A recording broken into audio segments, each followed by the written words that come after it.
Good evening.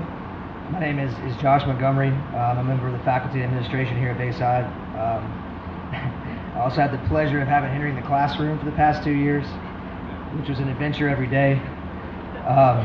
First and foremost, I just want to express my deepest condolences to the Wise family. But more, I wanted my heartfelt gratitude for raising just such a magical kid. He was amazing, and it's an honor to be able to speak about him today. Before sharing one of my most vivid memories of him, I'd like to read a short quote that a dear friend passed on to me a few months ago.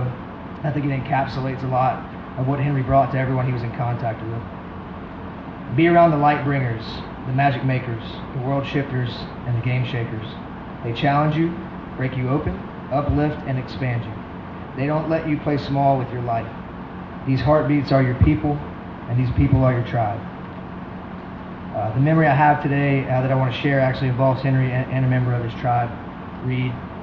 I believe it was sophomore year, and I was going to have a cup of coffee after our break, and I kind of noticed some shenanigans going on near the breezeway. I think it started on concrete. Thankfully, it ended up on grass, but you know, Henry could jump like a jackrabbit, and I've never seen anybody as athletic as that kid, and he was just running up. I think it started on a column, did a little backflip, and then Reed kind of jumped in. There's some other people filming and talking, and then in my mind, as a responsible educator, I'm thinking I should probably stop this.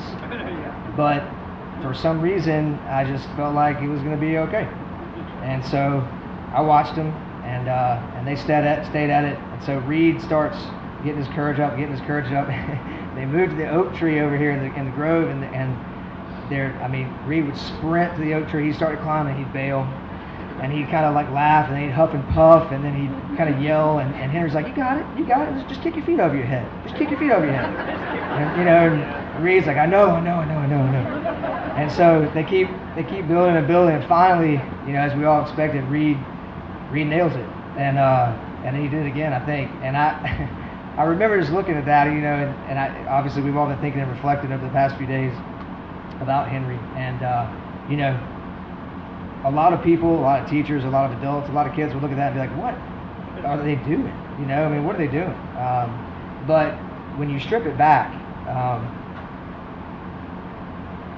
you know, the pride, the relief, and the happiness and the joy that Reed had in that moment where he landed it, Henry felt the exact same thing. He was so happy, he was so proud. He's like, I told you. You know, and it was a sight to behold. And I think when you strip it back even further, it's much more than two friends, you know, goofing off and flipping off of a tree. You know, it's one friend helping another friend conquer fear. That's what it was. And that's the type of character that I'm going to remember about Henry. It's what I'm going to keep in my heart. And he just had that way about him. We're all going to talk about it, I'm sure. And he made you feel like you had more of yourself in you. And even frustration. If you're frustrated with Henry, it was the most frustrated you've ever been with anyone. But you know, he put this sort of accent on every emotion you could muster, and that's what I love most about him. That's what I'm going to miss moving forward. And I think that's also the impact he had on every single person here. And so he will never be gone. He'll never be gone.